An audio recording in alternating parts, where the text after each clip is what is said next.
All right. Good morning, good afternoon, and good evening, wherever you're at in this crypto world. My name is Cody, and have I got an exclusive NXT Moon Project exclusive interview with Songjam and Adam, who's behind the whole entire thing. How are you, my friend? I'm great. Yes, very happy to be here. Oh, we're excited to have you as well. Uh, Little insight. Adam and I met on a couple of spaces, so I would say probably about a week ago, and it just seems like our paths keep crossing each other. We were actually on a space a little bit earlier today, so I'm excited to be able to pull him away from his busy schedule to jump on a one-on-one interview with him. So, thanks again for being here. Yeah, why don't you just kind of tell us a little bit more about who Adam is before we jump in, so that you can tell us a little bit more about your project. We want to know who Adam is. So I'm Adam, and I am a serial builder and entrepreneur. So I've been involved in, a few different startups. I was in the music industry before this. In fact, Songjam started as a music project, right? As you Okay. might even infer from the name. and and then lately I've kind of I've taken the project and taken what I learned about intellectual property and what I see as the kind of frailties in the existing intellectual property system to focus on voice sovereignty, right? Which is actually a different field because your voice is something that is innate. So, and this actually goes, this is still about me because this goes all the way back to when I was 8 and I became a singer, right? So I joined an opera group when I was a kid. My parents took me to see this show and I was like, I want to do that. And so and voice is actually, funnily enough, it's been a theme throughout my whole life. And as you can imagine, as a singer, being very young and being in bands and stuff when I was growing up, and then when I did a music technology diploma and did a lot of research into, as well as getting into the kind of engineering side of putting things together, did a lot of research into the voice and communication broadly and the relationship between music and language. And so, it's been like a constant theme, even if at times I've kind of moved away. I'm not actively singing these days, right? You Oh, can't. shoot. There's not many Adam shows at the moment, but I have had actually a career as a performer, like as a DJ with actually this electronic musical instrument up here, which I actually invented back in my university days and actually commercialized and licensed. So I did a licensing deal with a toy company actually. So one of the big retail, or the son of one of the big music retailers out of Hong Kong, licensed this and we made it into a toy, Oh, wow. and which is basically to teach kids to play music, right? So yeah, that's kind of in a nutshell some of the some of my life and how I've kind of, I got into crypto in 2017. So I was basically, somebody was trying to sell me an Ethereum rig, and I ended up at the mine, right? So I ended up at an Ethereum mine, and I was like, "What's going on here? This is very interesting." And it kind of, the introduction to blockchain was also an introduction to the idea of cryptographic provenance, and that was it. Basically, when I had been a student, a lady from the UK Intellectual Property Office had come in and told us that if we wanted to protect our copyright, we should put our recordings on a CD and put it in an envelope, post it to ourselves, and the immutable timestamp from Her Majesty's government would validate that we created this work. And that was back in 2007. And even at the time, I thought it was utterly ridiculous. And Right. therefore, fast forward 10 years, and I was learning about blockchains. And I immediately thought this is going to be a great solution for something like copyright. And it's actually, and then what I realized when I started working on that is that the music industry doesn't necessarily need or want this solution. And maybe they do need it ultimately, but like the incumbents are not going to like enable this kind of solution to just happen. I mean, it's like it's adoption is going to be very, very slow, right? Right. Because the incumbents are doing just fine.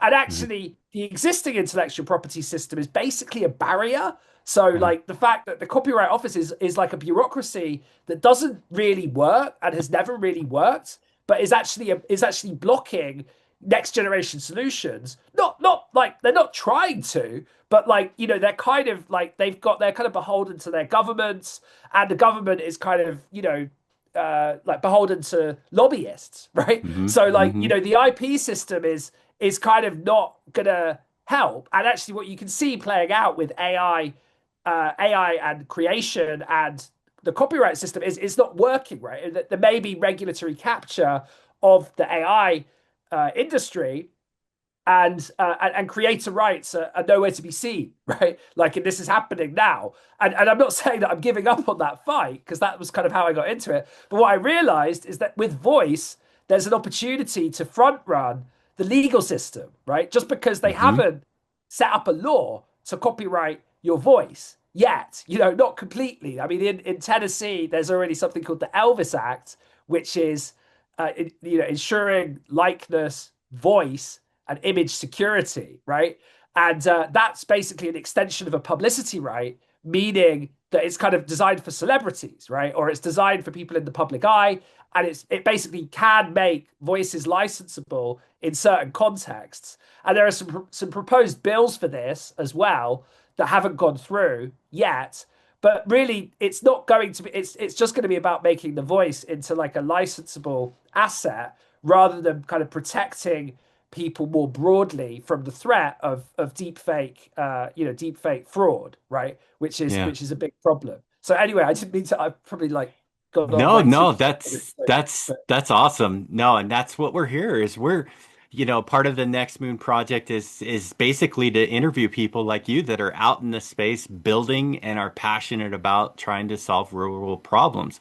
And I was actually reading an article just today on how Disney and Universal are suing Midjourney right, because of yeah, the whole Star Wars infringement that's yeah, going on right now. And it's interesting. I think it's what's his name, David Earl Jones, that does Darth Vader's voice.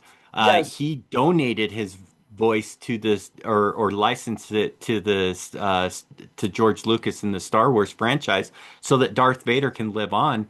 But now you've got that voice, you've got Snoop Dogg, you've got all these different AIs that are using these voices, licensed or not.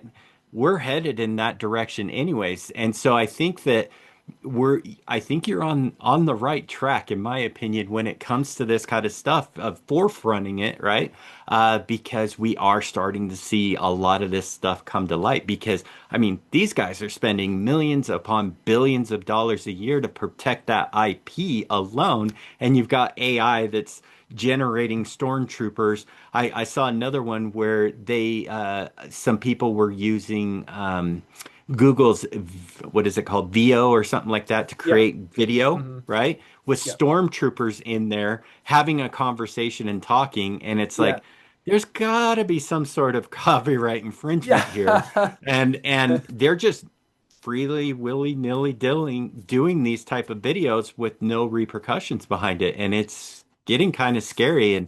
And you just added in another scare tactic that I think a lot of people are having. I know that Elon is one of those people that gets targeted quite a bit with deep fakes.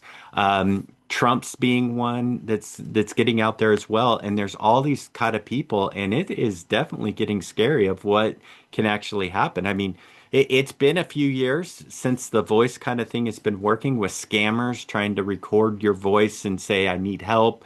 I'm stuck in some prison in some third world country. I need $50,000 to get me released. I'll buy my freedom, that kind of stuff. And when it sounds just like them, it's hard to really tell over the phone, right? So I think you're definitely on that for sure. So thanks for sharing that. I think it's definitely something we need to talk about. So I think we've already talked about the big idea of what you're doing, what kind of drew in this creative thing. I am disappointed. I would have liked to have heard you sing opera a little bit on this on this interview, but we'll save that for a different time. Next Uh, time. Yeah, next what time. I is need to rehearse. yeah, what is the name of your little ball thing that you got up there on your instrument thing? Just curious. Yeah, the Alpha Sphere. The Alpha Sphere? Okay. Yes. Is it for sale currently? So we you can still get the toy. You can still get the toy? Okay, Yes, cool. yes, It's interesting. I definitely want to kind of look it up. So I've made a mental note to definitely check that out. But that's yes. not what we're here to talk about. But but anyway, so are you just a team of one, or do you have multiple team members that you're currently working with on Songjam? Yes, so there's a team, there's three of us, right? So we've and we've been all working together on the we've all been working together since 2021, late 2021 specifically, this team, right? Which is and we came together actually to do a chain link hackathon, right? We did the chain link hackathon at the end of 2021, and we won the grand prize for that, which was actually it was building a NFT bond for music streaming income, right? So the idea was you get your music streaming income up Hmm. front, Oh, cool. and it was yeah, I mean they loved it, but I think they loved the project because we basically kind of repurposed one of their old Oracle systems. It was actually discontinued at the time, but we repurposed it, or we attempted to repurpose it for streaming, like streaming numbers, right? So like the numbers from Spotify. So the point was is you could rate your the bond would be rated based on the streaming numbers, right?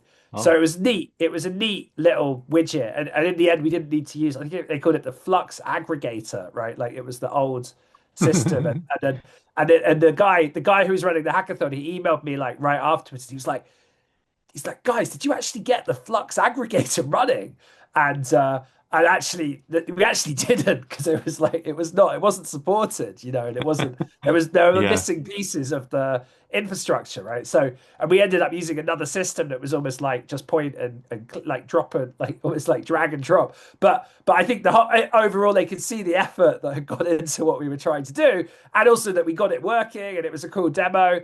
But then, what happened is. It was actually a really difficult thing for the regulatory, ironically, like it was quite a hard sell because it's a bond, right? So it was, like at the time, like in the US and all of that, which is really the market that matters, especially for music, Uh-huh. like really like the music market is coming out of the US. So much of it is out of the US. And even if like not all the musicians are there, like it definitely like the business is there, right? That's where much of it. So, and the regulatory thing was always so uncertain, and it was a really difficult project, because of Uh-huh. that. Yeah. And people that were trying to do the music thing, they all had Wells notices, and it was just very kind of, and they never quite nobody pulled it off, right? You remember 21, 22, like there were a bunch of music projects that kind of came through, music NFTs, but it never it couldn't quite connect, and it's partly because of the problems I outlined, with the music industry and like just not wanting to kind of they're not really ready for. I just don't. They don't need. They're sitting fat and proud, like on top of like really good revenue streams, right? Like from all of the legacy music is just Hmm. doing great, Yeah. and they've managed to get to a place where they don't need to be they don't want to be disrupted again, right? And Right. they can kind of block things. So it's better. Yeah, yeah. So that's so and so we've been working together. We tried out like many things actually, like in this series of iterating, and we've raised some external capital. We've actually got the one of the investors. So the only investor in BitMEX, right? So BitMEX being the OG exchange. So Right. they're only the only external capital they took on is actually from SOSV, who's one of our first investors as well. And Yes, and some other angels and some VCs, which has basically just meant that we can kind of keep on pivoting. And I've been we basically like on a relentless mission to find product market fit. And it was really only at the beginning of this year that it suddenly just became apparent that we've been looking at voices in covers, right? Like so using, and its retrieval voice conversion is the standard that has been open sourced as well. So you can get all of the models of all the celebrities and everyone, and it's all just like, I mean, floating around online. And obviously, people are using them to make like rap battles or cover songs or whatever. And we were looking at that, and we were looking at kind of gamification in that, and lots of different things. And my thesis was that it'll be easiest to do cover songs because you don't need a license to cover a song. Like you could just cover a song. You want to go and sing a song in a bar, just do it. Like you don't need to buy a license. Unlike, if you're doing a mashup or a remix or something like that. So, Right. so I was thinking this would be the way to do it. And because the voice field is so new, it's also kind of, we can front run it, right? But then I think it was at the turn of this year, coming into this year, that I realized actually there's a much bigger problem with these voices, isn't there? Like this isn't music is like it is an issue, music copyright, and creators are not getting a good deal right now, and the blockchain will eventually solve it, basically. But right now, what is the really big problem that we can actually use our expertise to fix? And so that was a major pivot coming into this year, and then basically it's been there's been a series of iterations to find kind of product market fit properly. And I think by the end of Q1 we had the first like kind of X spaces focused product, which initially is for transcription, right? Like so Hmm. just speech to text. And then as we started engaging with X Space hosts and all of that, we just found all of these other things that are just missing in Right. the suite of like, the toolkit that you need is actually very limited. And you're very it's a great that the whole experience like X Spaces is probably like one of the best parts of X now, right? In Hmm. my from my perspective, just because you can really meet people. Like we're speaking now, just because we met on an X space, right? Right. But actually, it's such a trash experience, like the actual, it's just like it's I just so bad, agree. So Yep, I like, and agree. everybody always glitches out and there's always some problem, but then you don't have proper analytics, like you and once the audio recording is finished, what are you going to do? You're going to listen to it and like try and find that bit you want like in the X interface, or you can download it and rip it and listen back to it later. But so transcription is good because you can feed it into an LLM. And then we've done things like we started to automate the DMs and all of that. And obviously the reason that like I mean, as great as like these features are for the this kind of the centralized business, the SaaS business model, right, which is an agentic CRM, as good and as great as that is, like underneath, it's the perfect place to collect up a voice data set where voice owners can own their voice data, right? So it's like, I Right. mean, where could be better? Because it's where all the crypto people are. People already understand, the benefits of self custody, or like even if they, people don't even necessarily need to take self custody, but people understand like the tech behind it, right? So I can kind of like, just like I did on your shilling session, I can shill it in X and people know what the hell I'm talking about. And they're kind of, so it's been, I mean, it's a great, it's been a great thing to kind of connect with, like, because I think we sit there and use these tools, and it's like, how do we just line up like the real thing that we're talking about? Like I think that it seems like it, and the cool thing about the space is there's this like info-fi kind of narrative coming through, and that's actually very the cool thing is about these platforms is that's where the network is, right? Like that's where people are hanging out already. So like by kind of like creating like, cryptographic provenance that leverages where we already are, then we're Hmm. able to kind of do something that I think can be quite meaningful and transformative. Yeah, and I think you guys are definitely solving the problem there because in my mind, the way you've described it is it replaces having to burn it to a CD, stick it in an envelope, and get it basically time stamped, right? Yeah. By minting the IP, your AKA your voice type of thing, right? Mhm. Um, what about like if I did happen to find my voice becoming the next Darth Vader? Heaven forbid they would never use my navally voice, but um, what happens if I find my voice being used somewhere else? How can I leverage my minted IP, my voice? How can I leverage that to get them to stop? Or is it more of just an evidence based, or are you guys planning on helping facilitate the stop of using my voice?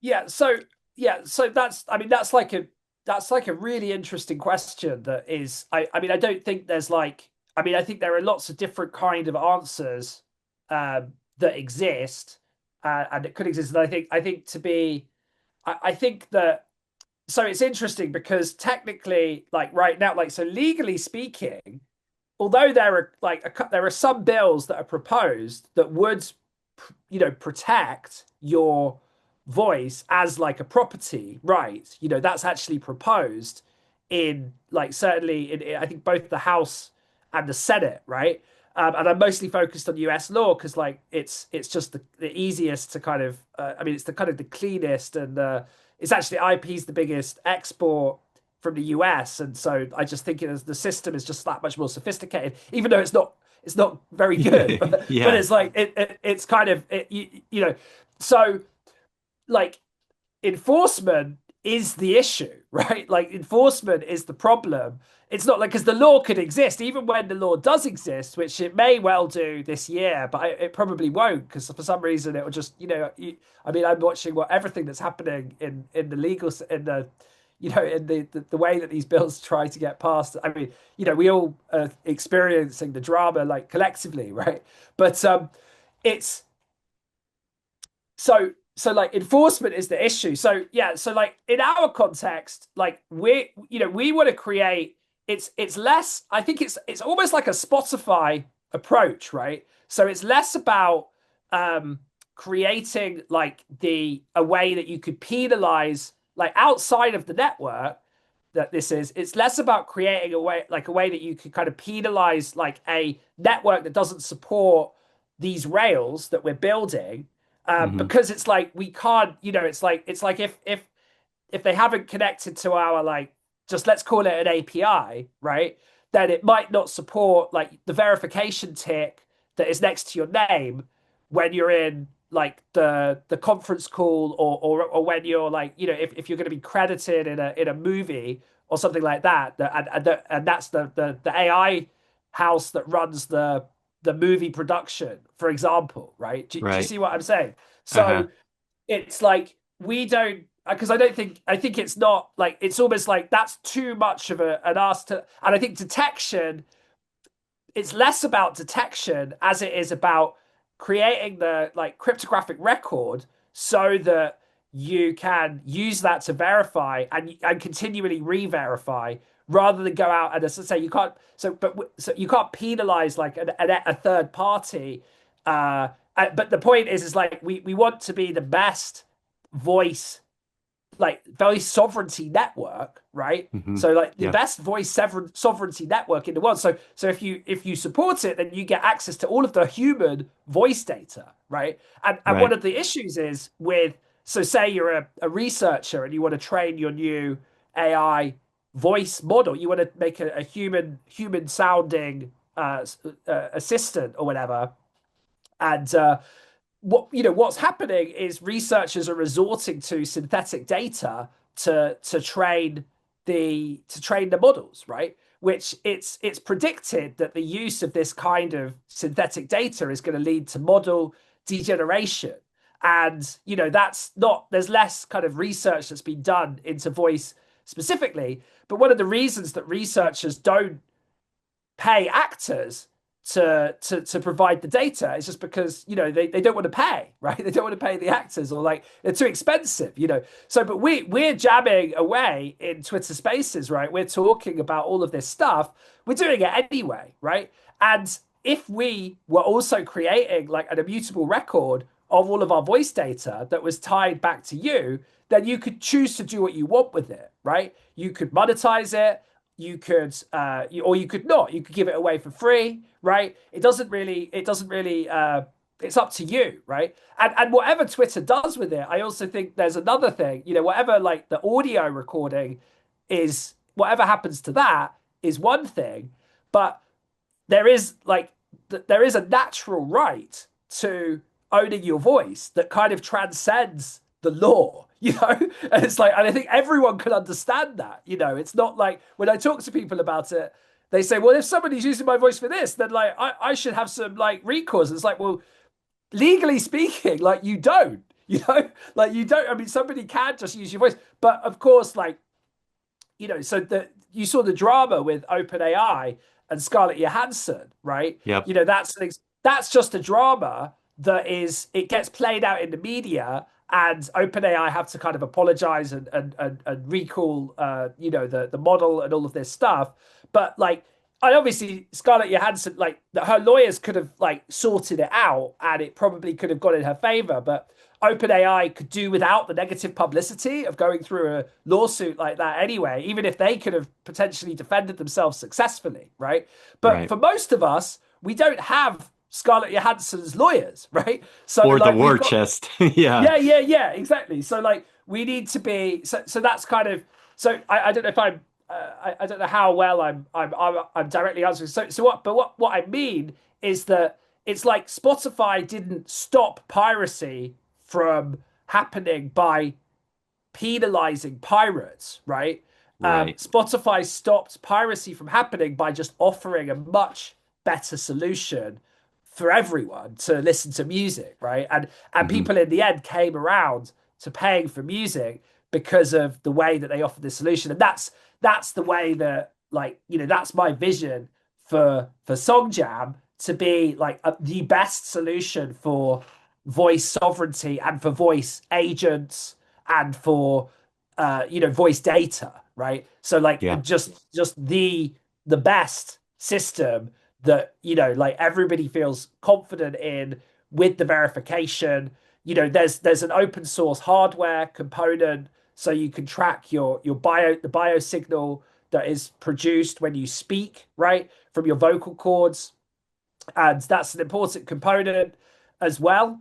But yeah, like I think the point is even in this call, right? It's like 150 millisecond latency, for example. Like, it's not going to detect, like, it immediately like have like a like bad actor signal Yeah. in this context. There's no, like, that kind of detection isn't really feasible, right? Right. So it's like detection. The point is to create a network of integrity that exists at the root, and then we actually, that's based on a consensus mechanism. That's based on like a proof of stake mechanic that's paired with actually what I refer to as proof of work, right? I mean, some people talk about proof of humanity, and it does have, obviously it's got some, a kind of like like a left curve way to think about it could be, um you know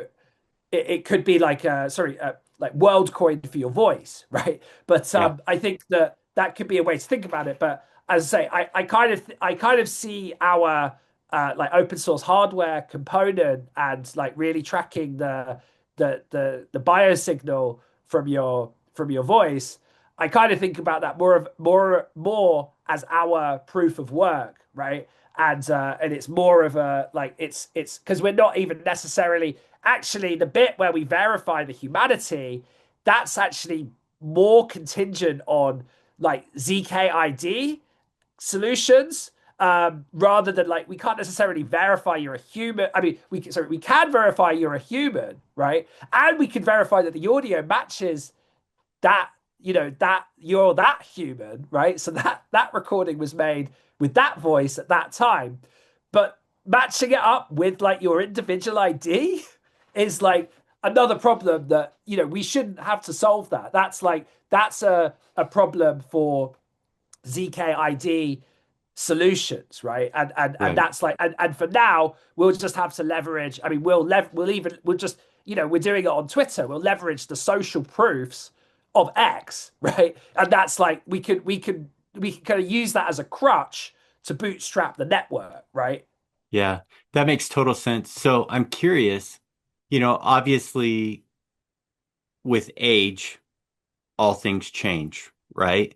But does your voice, vocals, do those change over time as Yes, well? They do? yes, absolutely, yes.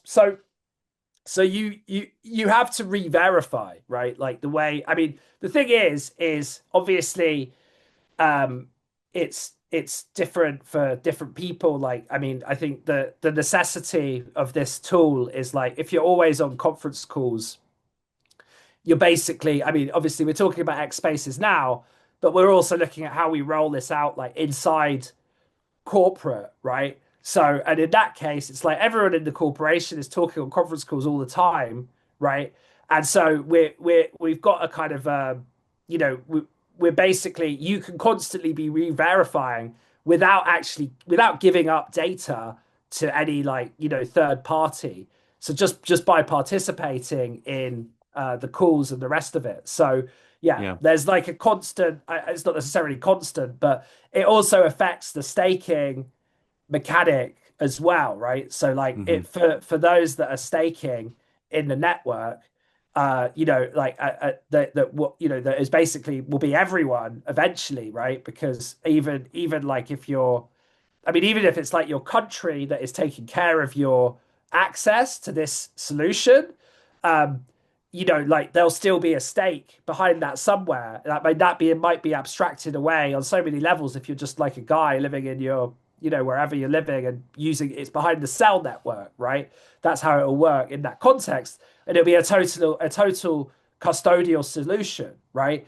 Right. For those people. But everyone will be staking and everyone will be able to I mean everyone so the re-verification will basically be happening automatically in those contexts, right? Gotcha. um Gotcha. Okay. yeah, so but that's important as well, and the stake will be affected if you haven't re-verified. Then your stake is at risk, right? Do you see what I'm Right. saying? Yeah. Yeah. And you'll be able to, like your software, if it was used for verification purposes, could tell the difference if I have like a sore throat, cold versus a normal day where I'm healthy kind of thing. It will be able to dictate between and decipher that, oh, this person has a cold, that kind of thing. Does that work? Or if I smoke and I've been smoking and it has obviously smoking will change your change your vocal cords anyways, it will be able to kind of digest that. So, I mean, it's kind of not like not everything is tested, right? Right. It's like it's still, and this is still like we're still, despite the fact that we've actually been working on this for some time, and even the research behind it the research behind it goes back even longer. We haven't, I mean, but I would say that, yeah, I mean it'll be fine. Yeah, like I mean Okay. but I can't exactly say like it'll be fine because I know exactly how that bit is going to be have total integrity. But it's like the thing is, it's actually if you I mean I think the thing to remember is that it's not a detection solution, right? It's Gotcha. a provenance solution. So what it's connecting up is the provenance of your voice rather than like detecting that it's your voice in some other context, right? And Gotcha.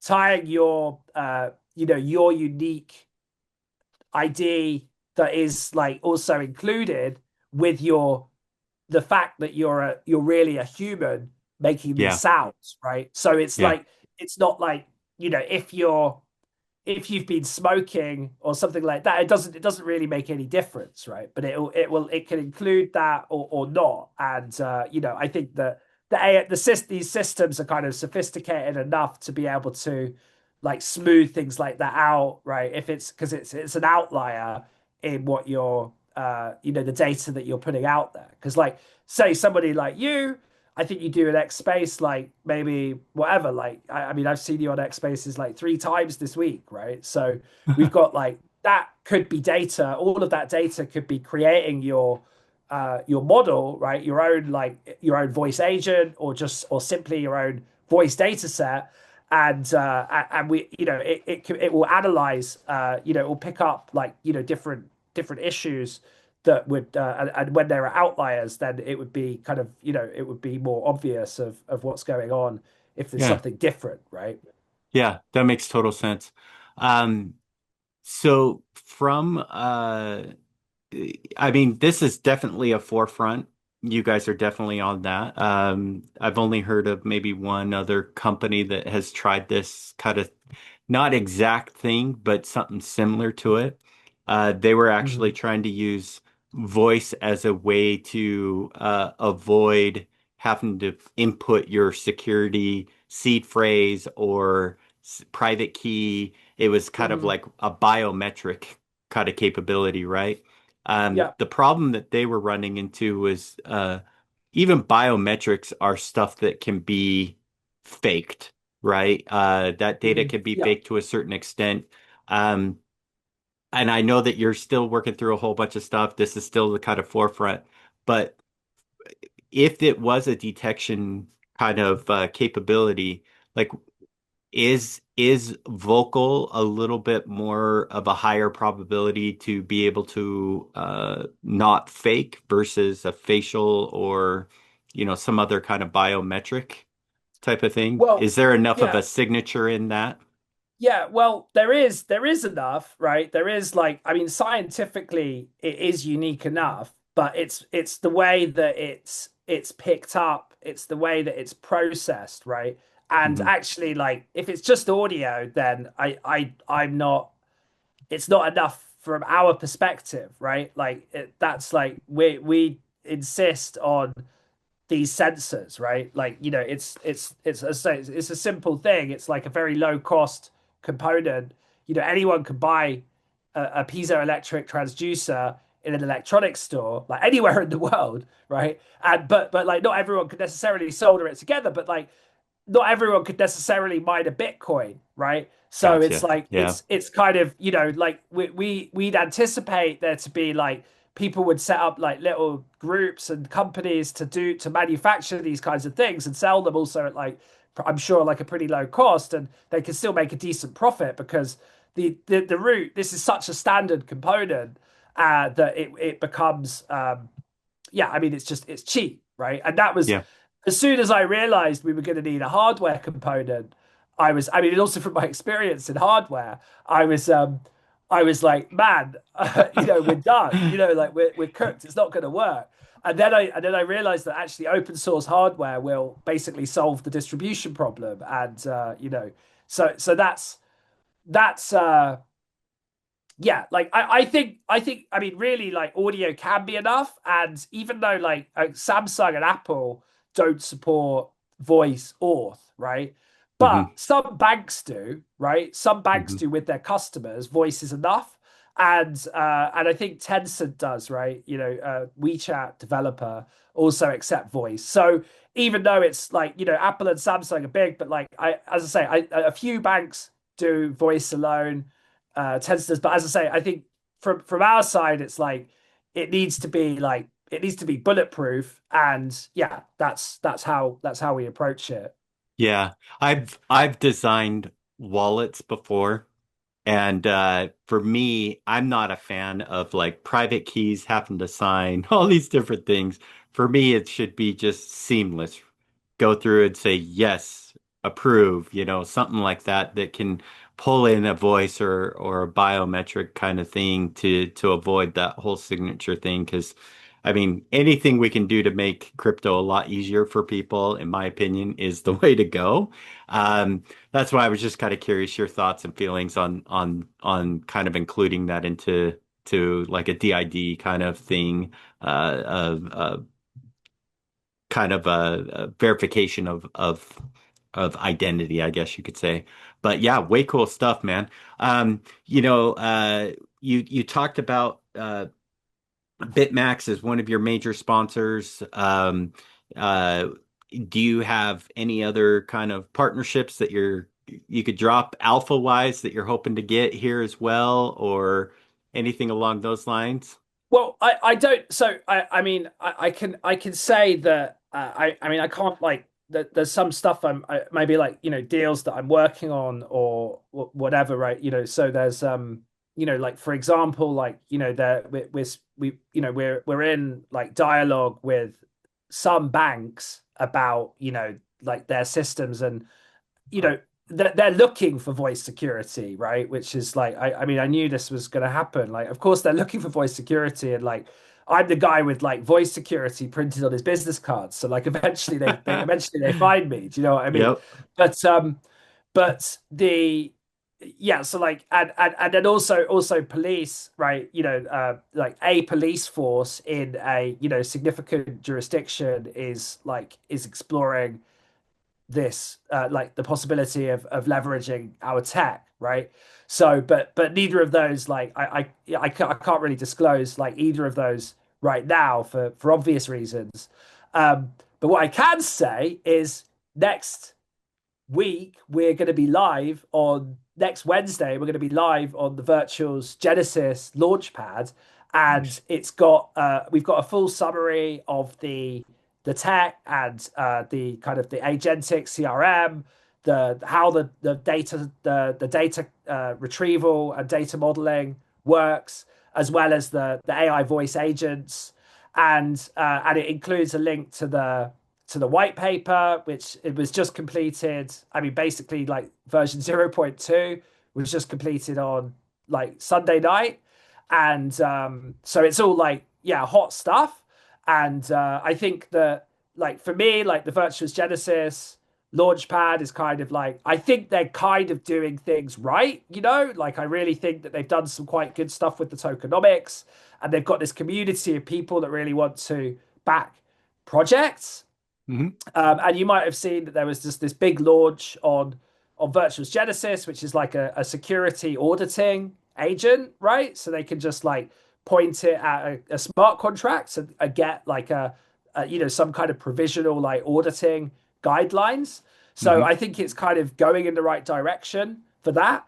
And yeah, I'm super excited. Funnily enough, talking about Darth Vader, like one of the big KOLs in the Virtuous ecosystem is Vader Research, right? Like that's what they call themselves, and they've got a Darth Vader uh, logo, right? So but it's like it's actually going to be No super infringement interesting. there.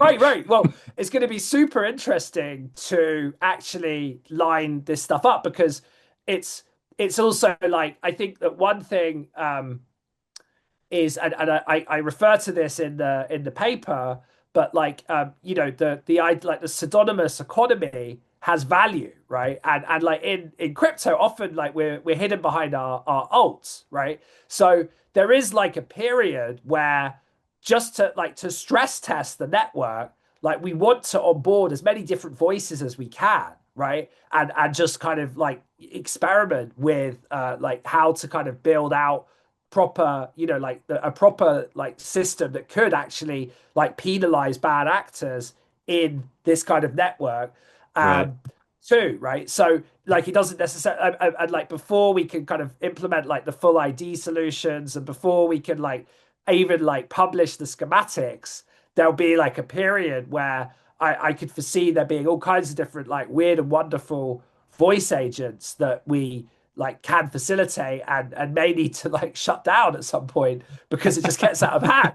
But like I think that there is a beauty to the swarm on crypto Twitter, right? And so like there can be, I think it's quite there's quite an exciting run up, as we enter into this ecosystem where we become more public, right? Because like I've been working on this stuff for like way too long, actually. But really, it's only now that I'm like fully confident to go out and defend this to like Right. the market, and to like anyone that wants to come into this token, which is ultimately going to be powering this network that could serve the whole population, right? Like we've all Mhm. got voices. So yeah, so it's like that's the alpha that I can share, that is like, yeah, I mean it's coming soon, but yeah, I'm quite kind of confident with what we've got set up, and the way they've set up their ecosystem so that we can be successful with the launch. No, I love it. I love it. I always try to get some sort of alpha out for the people that are listening because you know how we are in this crypto space. We love our alpha, right? Um, but yeah, thank you for sharing that. W- so you got a CRM, you got the voice thing going, you got the spaces kind of product going as well. Looking ahead 3, 5 years, where do you kind of see Songjam headed? Yeah, so yeah, that's yeah, interesting.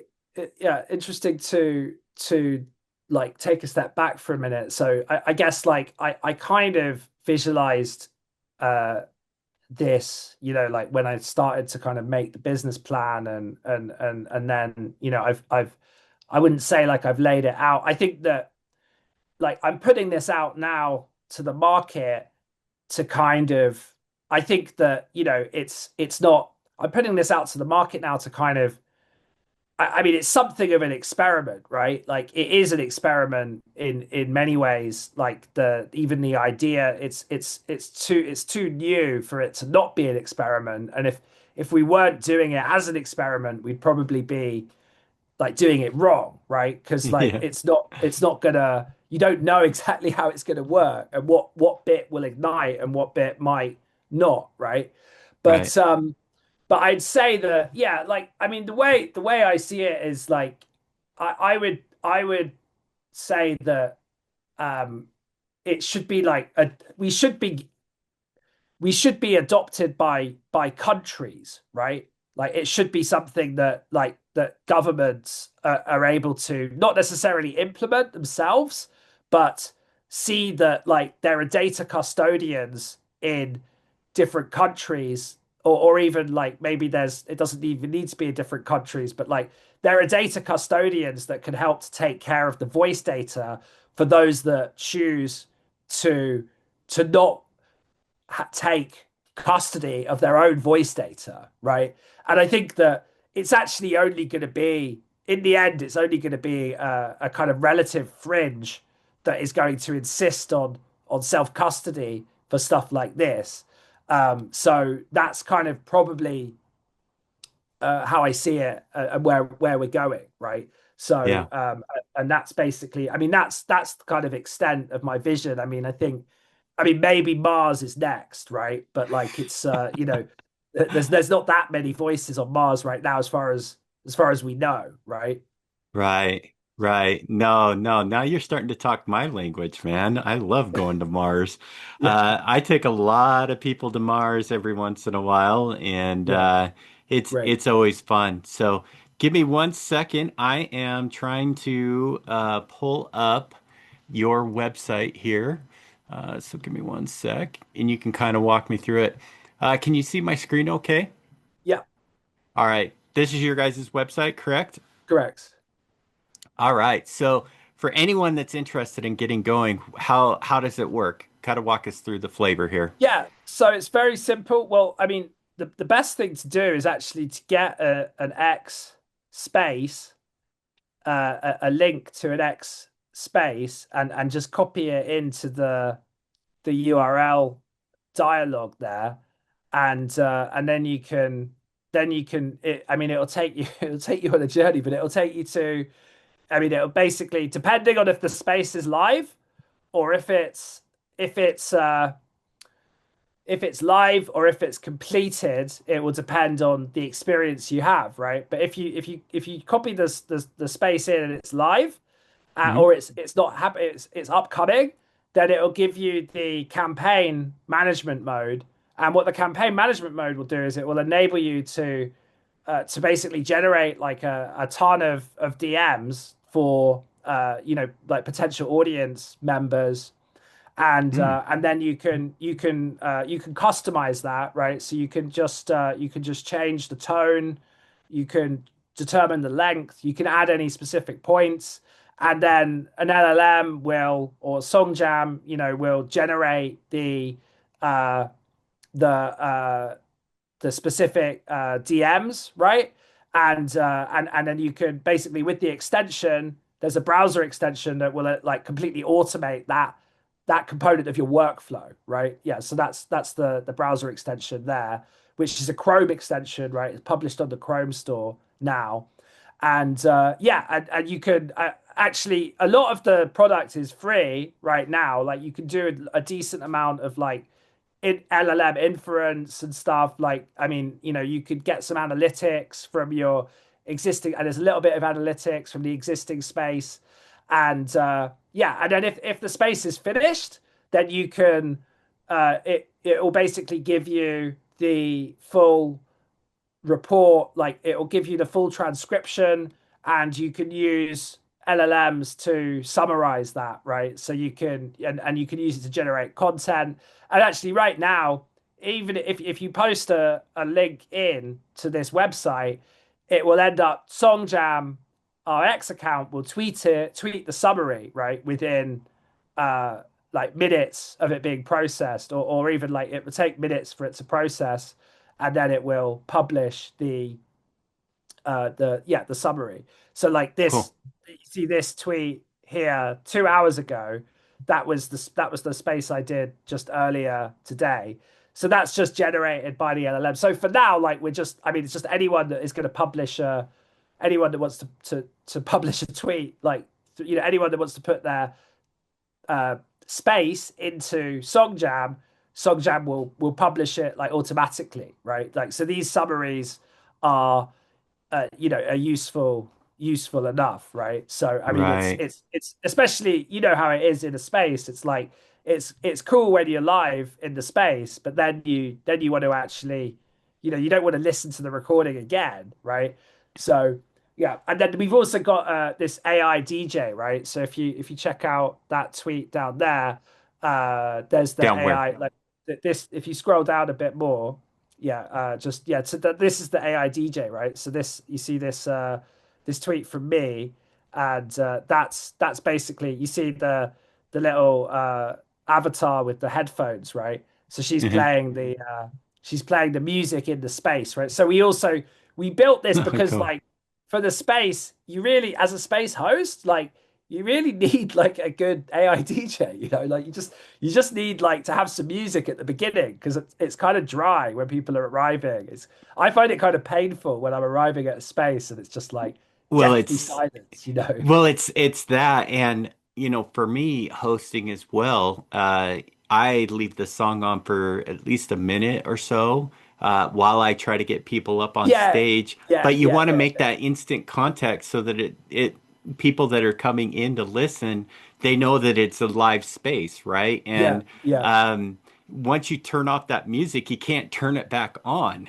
yeah, That's one of yeah, my yeah, biggest frustrations. So this would yeah, yeah, I might have to implement this into my yeah, man. hosting strategy here. Yeah, yeah. Well, it's available. It's perfect right now. The way it's set up is it's perfect for playing like one track at the beginning, right? Like you can play a full track really well. I mean, what we'll do with this, because this actually, it's funny, but actually it goes back, and actually, because it was like AI music, kind of, even like before the voice thing, it was AI music. And actually, like, we've got a pattern on an AI DJ, right? Like, so that's like AI audio mixing. I mean, that's my expertise, but it's also like it's actually amazing that we pivoted away from music, and then and focusing on voice, getting into X spaces, and then kind of eventually finding product market fit with an AI DJ, right? Like, so it's Right. kind of, we had to kind of come away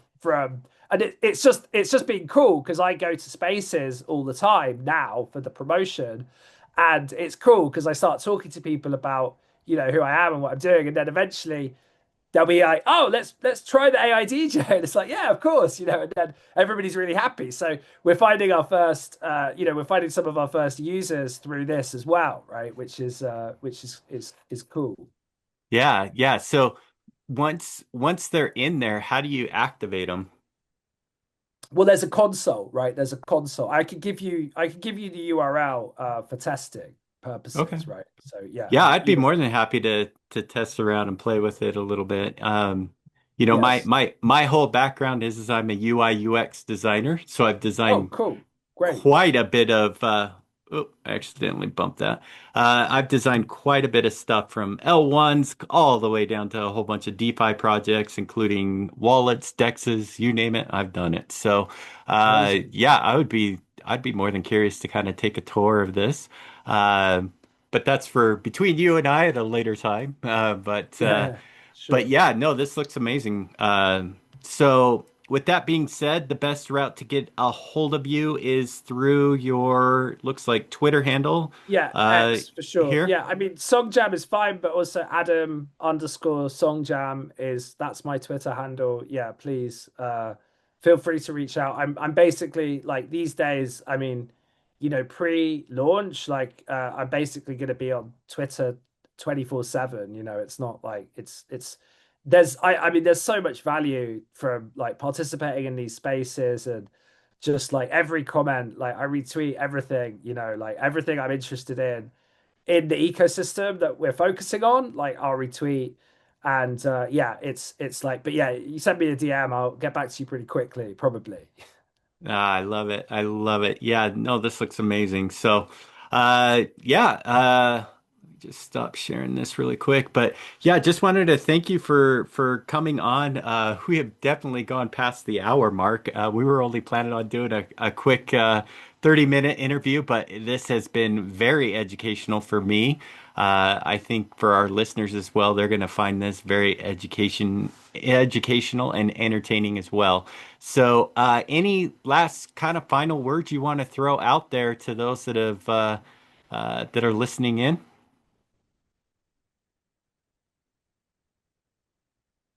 Yeah, I think that the the opportunity for voice sovereignty exists today, and the opportunity to front run the legal system and claim it is worth fighting for. So I suggest that you like get involved with what we're doing and understand like the materials I'm putting out, and let's make this happen, because I think that it will be our own apathy that prevents this from happening, right? It'll be because it's open right now, and even it's kind of a meme that I'm pushing for the virtuals thing, but the virtuals call their communities virgins, right? So Yep, VIRGEN, right? So not yep, degens, but virgins. And the narrative, or like the meme that I'm putting out around this is the voice is virgin. And literally it's virgin territory, right? And so yep. we've got an opportunity to really make a move in this like emerging field. And so I just think that anyone that sees this, like I just encourage you to get involved with the network and understanding like how you can help us to bootstrap it and just get this thing going, right? Right, right. No, that's definitely well said. I think you are definitely on the cusp of something, my friend, on the forefront of it. We definitely need it. There is so much that is in the news about IP, around AI ripping it off and kind of taking it the way that that IP wasn't really intended to do most of the time. So you are definitely going to be on the forefront of that. And I think voice is one of those things that is going to be a major, major thing. We're already seeing it with deep fake videos with Elon, Trump, and a lot of major celebrities as well, especially when it comes to scams. So anything and everything that we need to do and can do should be explored to protect ourselves and protect our own identity. So thanks again, Adam. We really appreciate you coming on to the Next Moon Project. Again, our whole ethos is that we want to see who's up and coming, who's recently launched, and who has been building in the space. So thank you for taking time out of your busy schedule to join us today. We appreciate you and wish you the best of luck, especially next week with you launching the Virgins. Uh, Kind of mean stuff over there and your launch on that pad. So uh, for our listeners, thank you for tuning in. We appreciate you guys. Couldn't do these spaces without your love and support. And until then, we'll keep looking for the next Moon Project. Bye bye.